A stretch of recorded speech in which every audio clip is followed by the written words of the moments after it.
oui, il fallait Bon. s'y attendre. Moi, je suis un peu surpris quand même du coup d'État. Parce qu'on pensait quand même qu'il maîtrisait je ne pouvais pas imaginer ces sujets. qu'il n'avait pas une maîtrise sur l'armée. Ça, je suis très surpris. Par contre, s'il s'agit de la justification, j'ai ma lecture. Et ma lecture est la suivante. Moi, je pense qu'on disait ici des coups d'État. Le coup d'État, parfois, est un salut.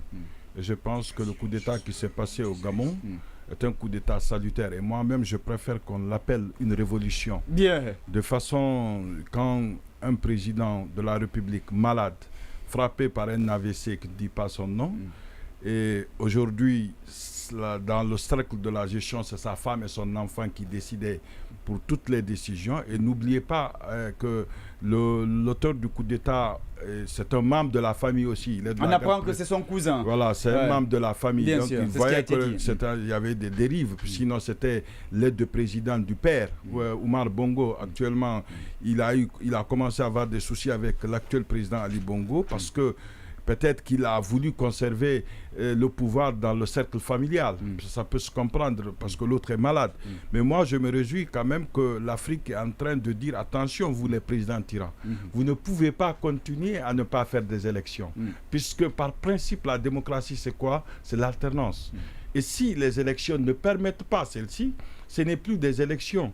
Et aujourd'hui, d'ailleurs, vous savez qu'il était dans un programme, un peu un agenda caché du président Bongo, de se faire succéder par son fils. C'était déjà, ça commençait à... Oui, ça se dit, mais il n'y avait aucun chemin qui mène à cela. Mais peut-être que le chemin allait, parce que... Quel chemin? Non, c'est ce qui a été dit. Le fait qu'il ait pris de l'ampleur dans en tout cas, le problème, ça a été dit. Moi, je ne suis pas au Gabon, mais comme ça a été dit, peut-être il faut prendre au sérieux, puisque lui-même, il est le fils de l'ancien président.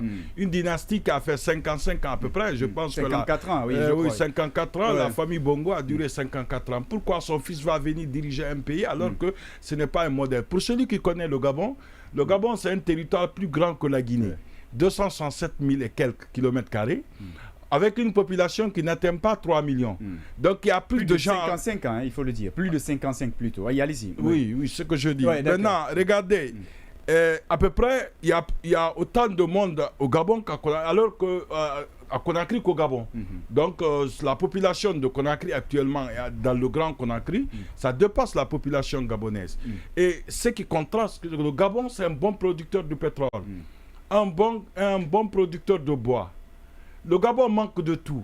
Le Gabon n'a pas d'école. Le Gabon n'a pas de route. Le Gabon n'a pas régulièrement d'électricité. C'est une réalité.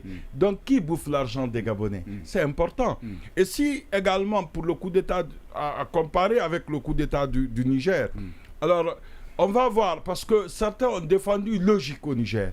Cette logique n'est pas une logique. Mais si nous restons dans cette logique, on va attendre aussi l'intervention militaire au Gabon. Donc ça aussi, on va voir quel est le schéma. Puisque la France dit observer la situation avec attention. Mais ne parle pas des mêmes menaces qu'au Niger. En réalité, la définition, le cadre juridique dans lequel nous sommes toujours inspirés, pour dire coup d'État égale à coup d'État, on ne sait pas pourquoi le coup d'État du Niger est un peu plus grave que celui du Gabon, que celui des autres. Donc on va voir aujourd'hui, actuellement, comment on va réagir, comment l'évolution. Mais l'Afrique doit se réjouir, c'est une avancée importante. C'est quand même choquant, peut-être pour d'autres, d'entendre qu'un coup d'État est une avancée. Mais cependant, si vous remarquez, qu'est-ce que ça remplace? Le coup d'État remplace quoi? C'est en ce moment qu'on se rend compte que c'est une avancée. Des gens qui ne veulent pas quitter, des dictateurs, des tyrans qui pensent que maintenant le pouvoir c'est pour eux, c'est pour l'éternité. La démocratie, les élections qui sont organisées, c'est juste pour dire, voilà la façon de se maintenir juridiquement. Et ça relance aussi l'enjeu, le questionnement du droit international, des organes tels que la CEDEAO, l'Union africaine, tels que du CEMAC.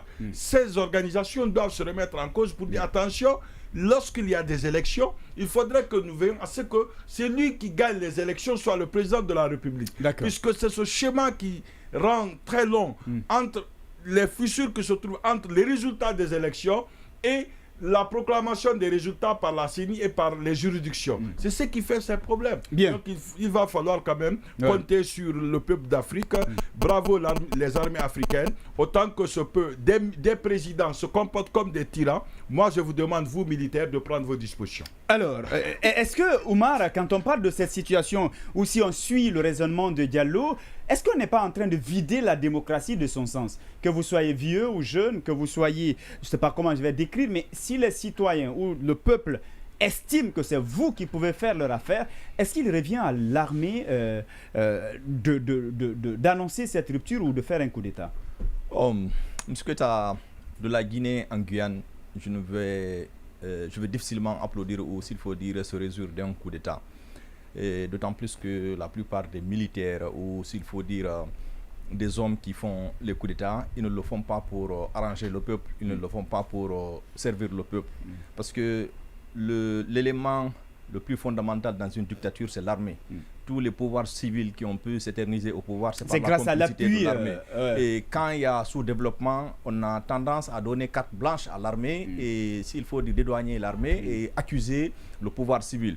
Aucun pouvoir civil n'a pu s'éterniser sans la complicité de l'armée. Et dire aujourd'hui, quand ça ne va pas, il faut que l'armée intervienne. Et l'armée doit intervenir à temps. On ne peut pas attendre si...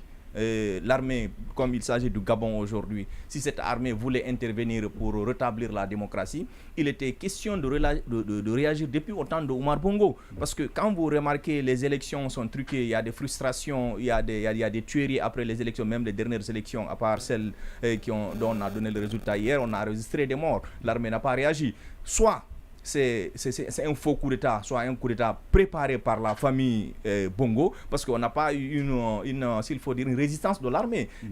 Une famille qui a géré plus de 50 ans, 55 ans, s'il faut dire, comme l'a si bien dit Diallo, de maîtriser l'armée. Comment se fait-il que cette armée arrive à faire un coup d'État sans qu'il n'y ait le moindre mouvement de résistance? Il n'y a pas eu de mort, tout le monde est unanime sur là-dessus. C'est soit que c'est un faux coup d'État, ou que ce coup d'État, les militaires sont venus pour leur propre intérêt. Mais il faut retenir que le plus souvent, les militaires ne le font pas pour rendre service à quelqu'un. On a vu que le plus souvent, ceux qui applaudissent les coups d'État en première position finissent par regretter. Vous prenez le cas pendant les mouvements au niveau de printemps arabe. Je prends l'exemple de l'Algérie. L'Algérie, le président était dans un fauteuil roulant durant plusieurs années. Et il a été accompagné dans ce système avec des ministres, des généraux et autres. Lorsqu'il y a eu un mouvement, le soulèvement populaire, Ben Ali est parti. Et s'il faut dire, ce qui le maintenait ici, c'était l'actuel ministre des Affaires étrangères, Anta Lamamri. C'est quelqu'un qui a duré durant plusieurs années. Et c'était l'un des cerveaux de ce système de Ben Ali. Et ça continue de Bouteflika, du moins, Abdelaziz Bouteflika de l'Algérie, autant pour moi. Vous comprenez? Se nommer Anta Lamamri, c'était la pièce maîtresse de ce système. Après la révolution, après tous ces remous et autres là, c'est le même aujourd'hui accord qui est ministre des Affaires étrangères. Ça ne change pas. Et vous prenez le cas de certaines dictatures ou, s'il faut dire, certains présidents qui sont prénisés au pouvoir. Comme je le disais tantôt, ils se servent souvent de l'armée. Et quand l'armée intervient, moi je me dis, il faut être prudent dans la joie. Aujourd'hui, le cas de la Guinée est un exemple. Vous prenez, voilà, est une illustration. Vous prenez le cas du Cameroun. Si aujourd'hui il y a coup d'État, vous allez dire que l'armée camerounaise est une armée responsable ou c'est une armée républicaine? Non, ça fait plus de 42 ans. On va dire qu'elle s'est laissé faire pendant tout ce temps. Oui, mais comment on peut manipuler une armée? Parce que dans le processus électoral en Afrique, l'une des composantes qui consomme beaucoup plus l'argent, c'est la sécurisation du processus électoral. Quand vous voyez en Guinée, on attend CPL, CICEL, UCEL, toutes ces structures mises en place pour la sécurisation du processus électoral dévorent des montants. Mais après, le résultat, ça donne quoi? Non, ça ne donne pas. Et cette frustration qu'on accumule au niveau des partis politiques, encore, ça donne des interrogations. Parce que si il est question de rétablir aujourd'hui l'ordre constitutionnel, il fallait demander le président de la CENI qui fraîchement donnait le résultat. Qui a gagné les élections? Si c'est l'opposant qui a gagné les élections, mais qu'on le rétablisse, alors on dit que c'est l'opposant qui a gagné les élections. Mais si vous dites aujourd'hui que vous allez mettre en place une structure, suspendre les constitutions, suspendre toutes les institutions et se lancer sur un nouvel élan de développement, le Gabon a été pillé, le Gabon a été ceci, le Gabon a été cela, et vous-même vous avez été des acteurs majeurs de tout ça, je crois bien c'est trop simpliste de se résoudre d'un coup d'État et c'est trop simpliste de dédouaner l'armée dans la pérennisation des coups d'État en Afrique. Bien. Oui, Baïla Amadou Traoré, sur cette question justement de coup d'État au Gabon. Oui,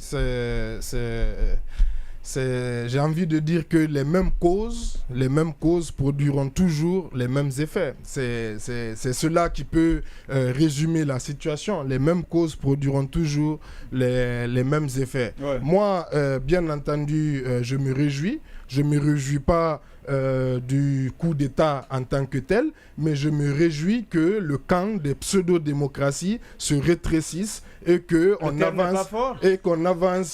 Non, le terme n'est pas fort. C'est la stricte réalité. Et c'est ce que je pense, c'est ma conviction. Et je vais l'expliquer. Je vais même le démontrer peut-être. Donc, je dis que je me réjouis que le camp des pseudo-démocraties se rétrécisse. Parce que en réalité, qu'on avance maintenant à visage découvert. Parce que c'est trop facile ce qui se passait. En fait, on était face à des dictatures masquées.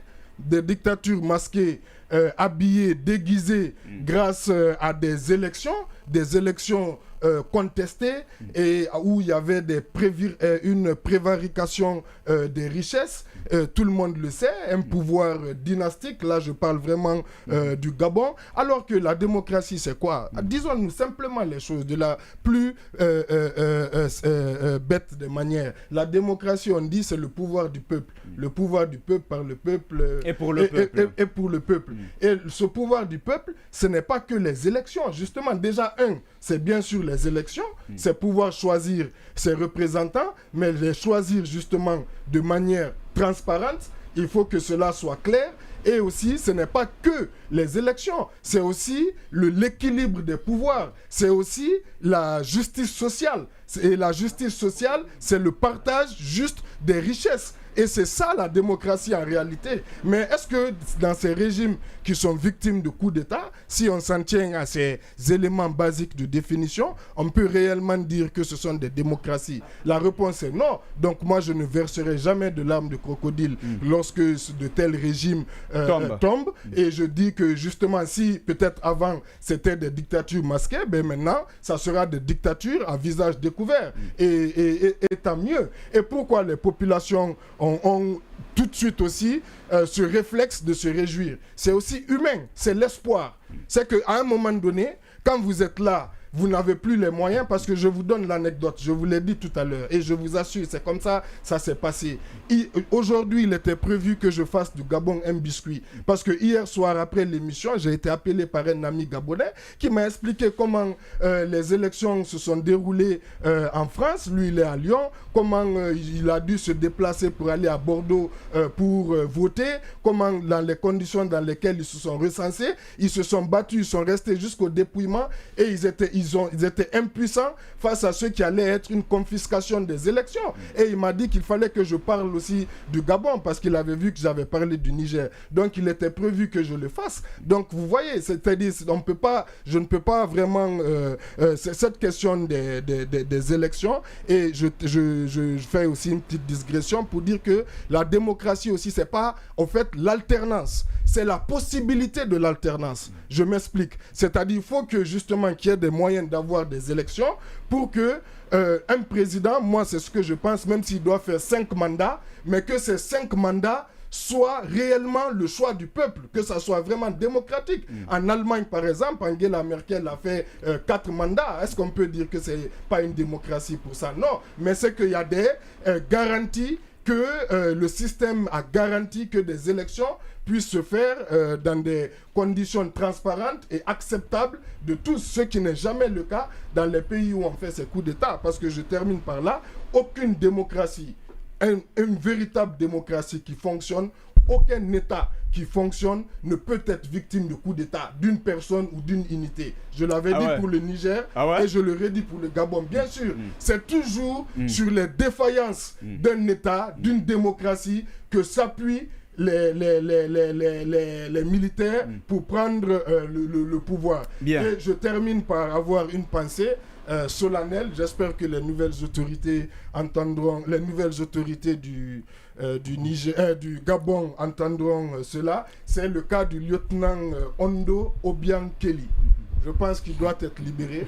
Le lieutenant Ondo Obiang Kelly, si vous vous rappelez, c'est celui qui en 2019, à la tête d'un commando, avait tenté déjà le coup d'État au Gabon. Et vous savez, il avait fait l'objet de beaucoup de moqueries parce qu'on l'avait neutralisé assez rapidement. Et depuis lors, il est, bien entendu, il a été condamné en raison de cette tentative. Il est en prison. Donc, espérons que, bien entendu, il sera libéré. Et moi, j'observe maintenant, j'espère du profond de mon cœur, j'entends les orientations, et c'est là où je reste vraiment prudent, j'attends les orientations des nouvelles autorités gabonaises, les orientations stratégiques pour voir justement, finalement, dans quel est-ce que ça va être une continuité, si c'est une continuité, on sera là justement pour le dénoncer, mais j'espère que ça sera l'occasion pour les Gabonais et pour l'Afrique que ces autorités rentrent dans la dynamique de changement, d'écoute des populations aujourd'hui, des citoyens africains qui demandent plus de partage de richesses, plus de souveraineté et tout simplement plus de démocratie. Bien, plus de démocratie. Oui, Yacine parlait par rapport à cette actualité. La pandémie de coup d'État est finalement arrivée au Gabon, même si on note seulement la famille présidentielle et quelques arrestations. Alors, je dis bravo aux militaires gabonais. Rappelez-vous qu'il y a une semaine, je disais qu'il ne faut pas mettre tous les coups d'État dans le même bateau. En fait, coup d'État, pour moi, n'est pas égal à coup d'État. Et ce jour, j'avais dit, le jour qu'il va y avoir coup d'État contre Bongo ou contre Biya ou contre Nguesso ou contre peut-être Ouattara, mais ce jour, je n'avais pas prononcé Ouattara. Oui, j'avais prononcé les trois là. Et j'avais dit, est-ce qu'on va condamner le coup d'État? J'avais dit non ce jour. Et je reste sur cette logique-là parce qu'il y a des coups d'État qui sont qu'on peut plus comprendre que d'autres. C'est-à-dire que le coup d'État du Niger et le coup d'État de la Guinée ne sont pas dans la même catégorie. Et rappelez-vous que moi, je suis de ceux qui avaient applaudi Mamadi Doumbouya. Ce n'est pas parce qu'aujourd'hui la transition a lamentablement échoué que je vais dire non, je ne l'ai pas applaudi. Moi, je l'ai applaudi quand il a pris quand il a fait le coup d'État le 5 septembre. J'ai fait le tour de Conakry. Le 6, quand il a reçu les gens au palais, j'ai fait aussi le tour de Conakry. Non pas parce que Mamadi Doumbouya a pris le pouvoir, non pas parce que il a fait un beau discours, mais parce que Alpha Condé était parti. Et donc, je dis la même chose aujourd'hui au Gabon. Je ne suis pas en train de féliciter les militaires parce qu'ils ont un bon programme. Je les félicite parce que Bongo est parti. On ne peut quand même pas me dire que Bongo était bien portant. Et je pense qu'à un moment donné, il faut qu'on comprenne un certain nombre de choses. Aujourd'hui, la démocratie telle qu'elle est faite en Afrique ne fonctionne pas. Et il faut qu'on la change. Et qu'est-ce que tu fais donc de ces votes? Oui, justement, c'est ce qui ne marche pas. Parce qu'on parle de 64,27%. Oui, j'en viens. On aurait pu me dire que c'est 80%. C'est une question. On aurait pu me dire que c'est 90%. C'est quand même les juristes qui parlent là, parce que c'est quand même des institutions de la République qui ont donné. En tout cas, j'ai envie de savoir. Si on devrait s'en tenir à ça. Si l'armée était au-dessus. Le résultat des élections. Finalement. Oui, non, je dis, toi, en tant que juriste. L'armée devient la Cour suprême. Oui, allez-y. Si toi-même tu dis que ce n'est pas, on ne devrait pas se fier aux institutions de la République, ça va être compliqué. Ça va être compliqué pour nous autres. Maintenant, ce que je suis en train de dire, c'est que la démocratie telle qu'elle est ne fonctionne pas. C'est-à-dire que on dit souvent que la démocratie, d'une certaine façon, c'est la dictature de la majorité sur la minorité. Mais en réalité, ce n'est pas ça. C'est plutôt la dictature d'une certaine majorité sur la majorité. Je m'explique. C'est-à-dire qu'en Guinée, on a 13 millions de personnes. Sur la liste électorale, on a autour de 4 millions. Même pas... 4 millions. Autour de 4 millions. Même pas 5 millions. Autour de 4 millions. Avec le taux d'abstention, on peut aller jusqu'à 1 million. Il va y avoir 3 millions de votants. Au premier tour, 2 candidats vont aller. L'un va avoir 500 000 voix. Et il va aller au second tour. Il va faire des alliances. Et au second tour, il va être président de la République. C'est-à-dire que c'est l'ensemble des alliances qu'il a signées qu'il a réussi à gagner. Mais c'est qu'initialement, c'est 500 personnes qui ont voté pour lui. C'est-à-dire que 500 personnes ont désigné celui qui va représenter 13 millions de personnes. Vous vous imaginez, c'est seulement 500 personnes qui veulent de lui. les autres, les 12 500 000, ne veulent pas forcément de lui. Donc je trouve, quand vous prenez la France, c'est en 2022, c'était autour de 65 millions de personnes, si je ne m'abuse. Il y a 48 millions d'électeurs, parce qu'ils ont une population vieillissante. Il y a 48 millions d'électeurs. Vous voyez la différence. Ce n'est même pas la même chose. Ça change la donne. Oui, exact, ça change la donne. Il y a des pays qui ont réglé le problème pour dire quand tu es sur la liste électorale, tu es obligé de voter. Ça, c'est le cas de la Suède, par exemple. Tu es obligé de voter. Ou de la Belgique. Aujourd'hui, est-ce qu'on doit continuer dans un continent, sur un continent où la plupart des gens sont jeunes, à garder l'âge des votants à 18? Est-ce qu'on doit continuer avec ça? Est-ce qu'il ne faut pas changer parce qu'on a une proportion importante de personnes qui ne se retrouvent même pas sur le fichier électoral? Et l'autre chose, regardez les coups d'État. En clair, oui. Non, je voulais juste dire qu'aujourd'hui, la question de la démocratie, ça ne fonctionne pas, le modèle démocratique. Maintenant, vous prenez, le modèle démocratique ne fonctionne pas. Ça ne fonctionne pas? Ça ne fonctionne pas. Ah ouais? Ça ne fonctionne pas. Pourtant, il y a quand même des pays sur le continent, il y a une tranquillité. Quand on prend le Bénin, par exemple, qui, je pense, qui se démarque positivement. Oui, même au Ghana, s'il faut dire, c'est le même système électoral, c'est le même système politique. C'est quand même drôle d'entendre que ça va, il y a des problèmes là-bas, mais je ne vais pas... Il n'y a rien à dire. En Afrique de l'Ouest, la seule démocratie qui vraiment, c'est le Cap-Vert. Le reste, il y a toujours des problèmes. Non, c'est pourquoi je ne voulais pas dire que le Bénin n'est pas un exemple. On peut citer sur les réussites. C'est un exemple parce que c'est quand même en Afrique de l'Ouest où il y a des personnes comme Ouattara, des personnes comme Alpha Condé. Non, où il y a des gens qui modifient la constitution pour s'éterniser. C'est comme comment on appelle au Niger. Ici, il faut un parti, il y a une alternance. Mais est-ce que c'est une vraie alternance? C'est ça, c'est ça qu'il faut se poser comme question. Mais qu'est-ce que vous appelez la vraie alternance? C'est là l'interrogation. Qu'est-ce que vous appelez la vraie alternance? Parce que ici, là, c'est la virgule. Non, alors, vous ne pouvez pas me dire. Parce que si vous. Alors, néanmoins, mais quand même la question. C'est ça la question, c'est quoi la vraie alternance? Parce que le cas aussi s'est posé en Guinée. On dit que si Kassori, si Alpha présentait Kassori et que Kassori passait, on n'allait pas se retrouver dans cette situation. Est-ce qu'il faut forcément parler comme ça? Bien.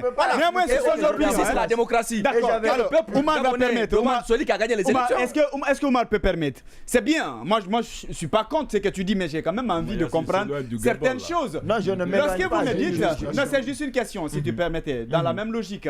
Lorsque vous me dites de vraies élections, qui doit déterminer s'il y a eu oui ou non vraie élection? À part les institutions habilitées à cela. Alors, si vous vous rappelez, j'avais dit à un moment donné ici que la prochaine crise de la démocratie en Afrique de l'Ouest sera la question de la succession. Parce qu'aujourd'hui, on est, et vous rappelez-vous, je l'avais dit et je l'ai dit à plusieurs reprises, on est avec la dernière génération de troisième mandat, de modification constitutionnelle. Mais qu'est-ce qui va arriver? C'est que les présidents vont partir, mais ils vont mettre leurs laquais. Ils vont mettre des gens qu'ils peuvent manipuler. Donc il va y avoir élection. Et même en Guinée, à un moment donné, quand il y a eu le coup d'État, on a dit Alpha Condé aurait pu choisir un dauphin et le faire passer. Ça, c'est un problème parce que ça voudrait dire, encore une fois, qu'il va y avoir élection, mais que ce n'est pas la voix du peuple qui va passer. Mais quand vous me demandez qu'est-ce que vous faites des institutions de la République, mais justement, c'est à cause de ces institutions de la République-là qui sont inféodées au président qu'il y a aujourd'hui beaucoup de coups d'État. Parce qu'on va nous dire qu'il y a 64% qui ont voté pour le président. Bien. Mais c'est à nous qu'on va dire ça. Les renseignements généraux sont dirigés par l'armée. Ils savent quelle est la vraie popularité des chefs d'État. Je vous donne deux exemples. Quand il y a eu le coup d'État en Guinée, est-ce que quelqu'un est sorti pour dire non? Quand il y a eu le coup d'État, au Mali, quand il y a eu le coup d'État au Burkina, il n'y a pas... Mais prenez la Turquie. Quand on a voulu renverser Erdogan, combien de personnes les putschistes ont tué? Parce que le peuple a dit non. Justement, il faut que... Et bien, il a dit un truc sur lequel je suis d'accord. Parce que là, si tu me dis dans ce studio que Erdogan est un modèle, on va y arriver. Je ne dis pas que c'est un modèle. Non, il veut dire... Je ne dis pas que c'est un modèle.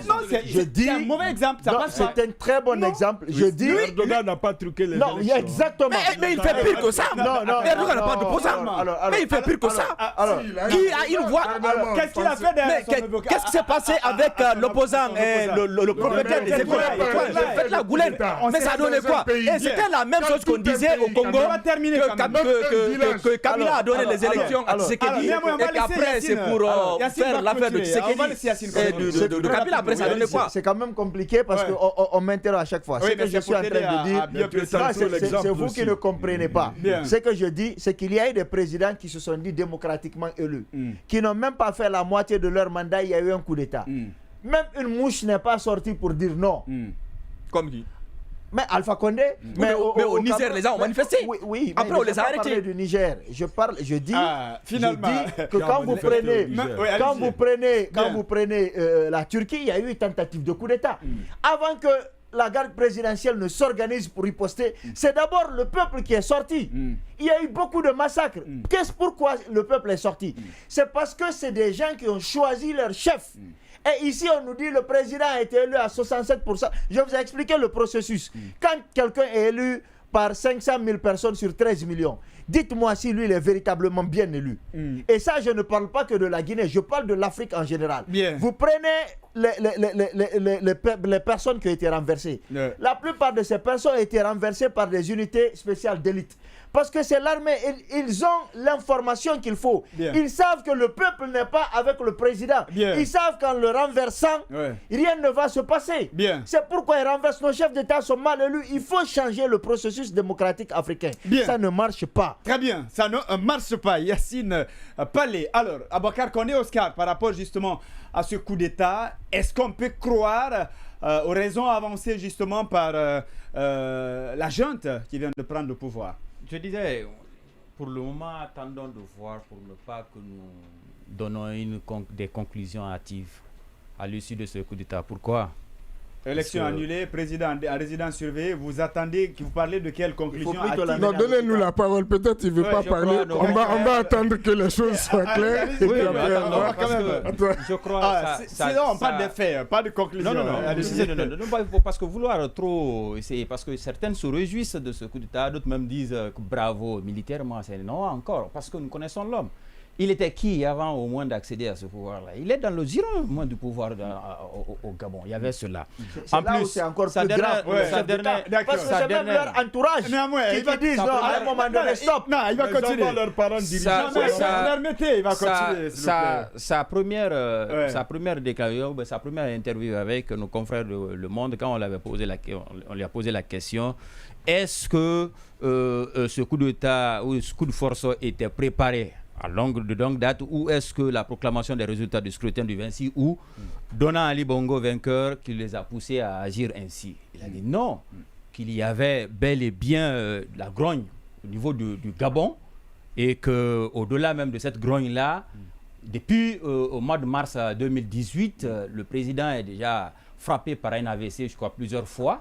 Il était malade, tout le monde en parle, mais personne n'osait et personne ne voulait prendre la responsabilité. Et que c'est ce qui a poussé au moins l'armée à prendre ses responsabilités. Je crois que ça ne suffit pas comme un argument pour au moins essayer de faire ce coup d'État. Mais aussi, on parle de démocratie. On laisse Mourant diriger les Gabonais. Non, je vais Mourant diriger. Est-ce que c'est le bon moment? Est-ce que c'est maintenant là qu'il est malade? Je dis bien, il est frappé par l'AVC depuis le mois de mars 2018.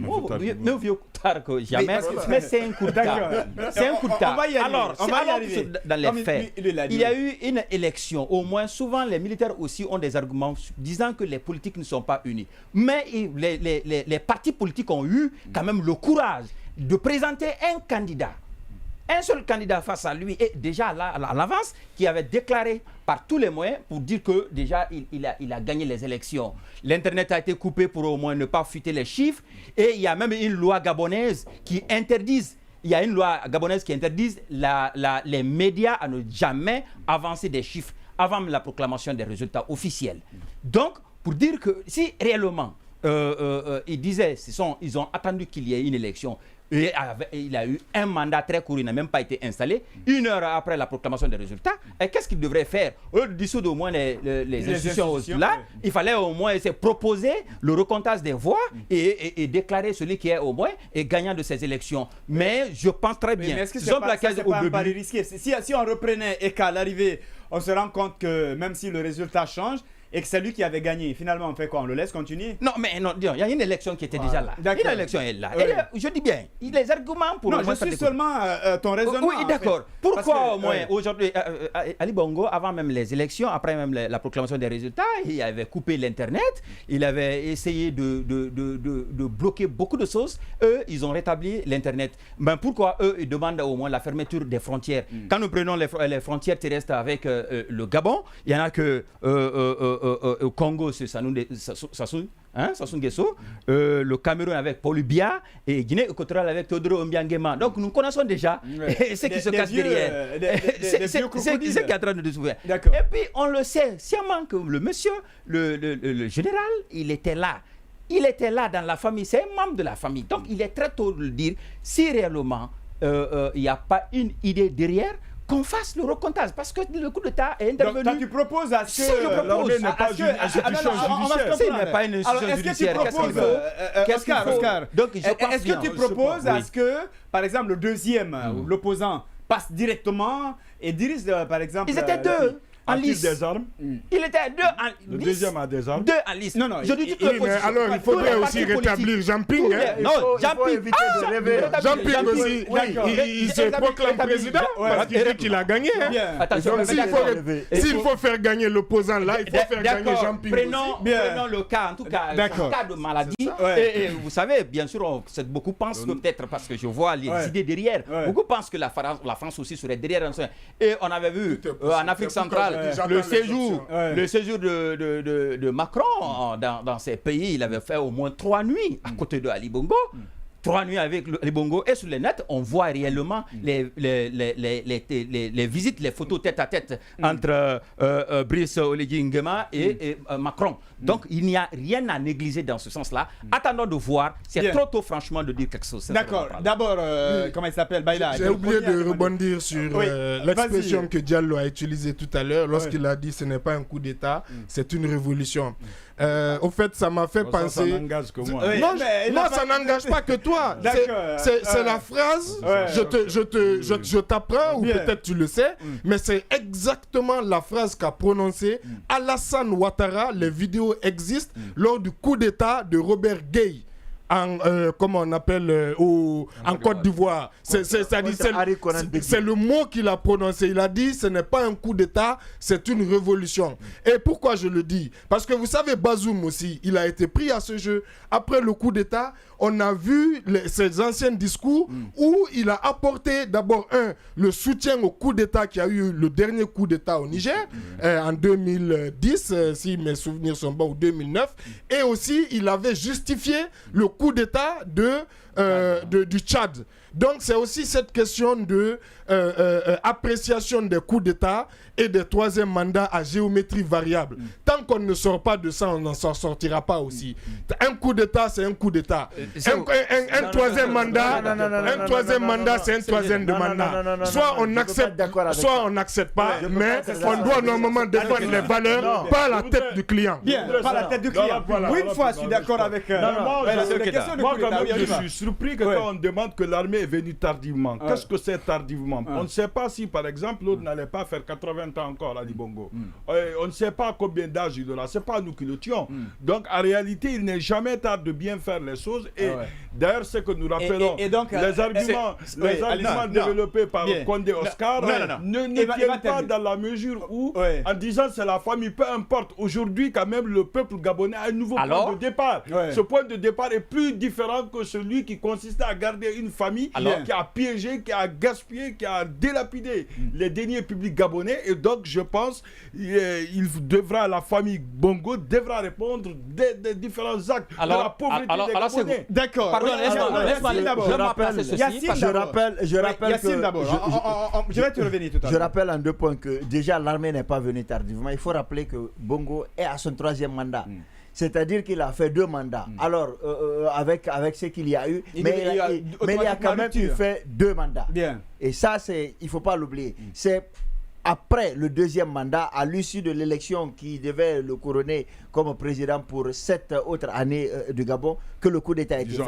Et il ne faut pas être surpris que ce soit sa famille qui qui le renverse. Pourquoi? Parce que il a un peu gênant quand même. Il a un pouvoir basé sur le il a un pouvoir basé sur le népotisme. Ce ne sont que ses proches qui sont autour de lui. Et donc si ces gens-là décident de le renverser, ce n'est que tout à fait normal. Parce qu'il n'y a que eux qui pouvaient le renverser. Ce sont eux qui sont puissants dans ce pays. Et l'autre chose, ça relance le débat sur le véritable rôle de l'armée en démocratie en Afrique.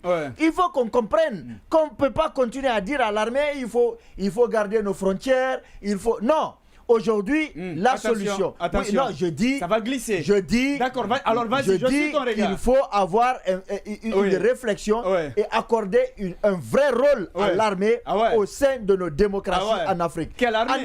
En Occident, aujourd'hui, on a quand même des tristes souvenirs. Dans les grandes. On a aussi des tristes souvenirs de la gestion des civils. Il ne faut pas oublier ça aussi. D'accord. Faut pas faire. Voilà. Non, permets que je te. Parce que tu m'interromps. Ce que je veux dire, c'est qu'en Occident, ils n'ont pas besoin de l'intervention de l'armée parce que les institutions sont fortes et indépendantes.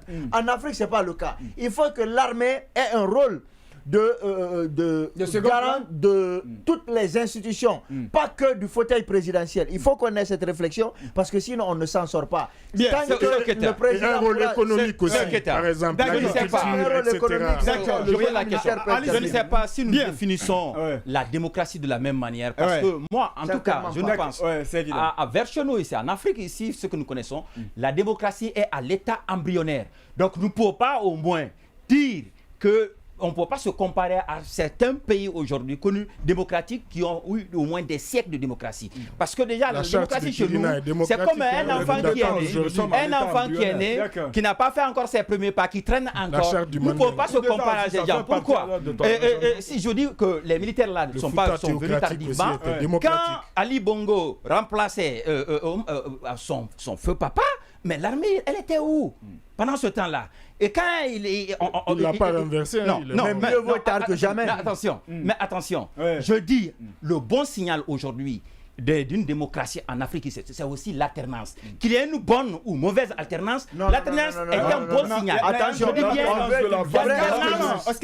c'est la transparence des élections. C'est ce qu'on demande. Ça peut pas. Vous voulez aujourd'hui, est-ce qu'on peut faire une alternance ou bien un coup de non, non, attendez, non. L'alternance, quelle qu'en soit une élection aussi n'est jamais transparente. Une élection n'est jamais aussi transparente comme nous le voulons. Parce que prenons par exemple le cas de si le professeur Alpha Condé avait déjà trouvé un dauphin et qu'il a été élu président le même, est-ce qu'on allait au moins penser aussi à une coup d'État ici? Je ne pense non. Et pourquoi tout le monde se décharge aussi?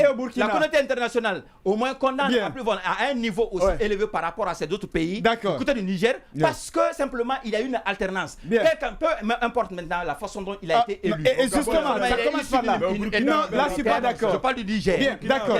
J'insiste là-dessus. Bien, allez, nous préférons d'abord aller aux alternances avant au moins tous ces mécanismes. Bien, on t'a bien compris. Les ingrédients de la démocratie. D'accord, allez-y, mon cher ami. En une minute, en 30 secondes d'ailleurs. En principe, personne ne doit être frustré quand on met fin à un régime dictatorial. Et aussi, dans une relation, il faut savoir s'arrêter. Nos hommes politiques, que ce soit à la tête de leur État, à un moment donné, il faut savoir s'arrêter, de ne pas continuer seulement à écouter des discours belliqueux de ceux qui vous entourent et qui continuent seulement à enfoncer le pays. Mais de l'autre côté, ce qu'il faut signaler, on a vu des présidents qui étaient légalement dans leur pays, s'il faut dire, dans un mandat légal, comme le cas du Mali. Le cas du Mali, prenons le cas du Mali. On a fait coup d'État à Toumani Touré. À Toumani Touré, il restait 3 mois. On a fait coup d'État à Ibeka. Ibeka aussi, il était dans un mandat légal. Il n'y avait pas de troisième mandat en ce moment. Est-ce que vous comprenez? S'il vous plaît, je finis de parler, si vous permettez. Vous comprenez?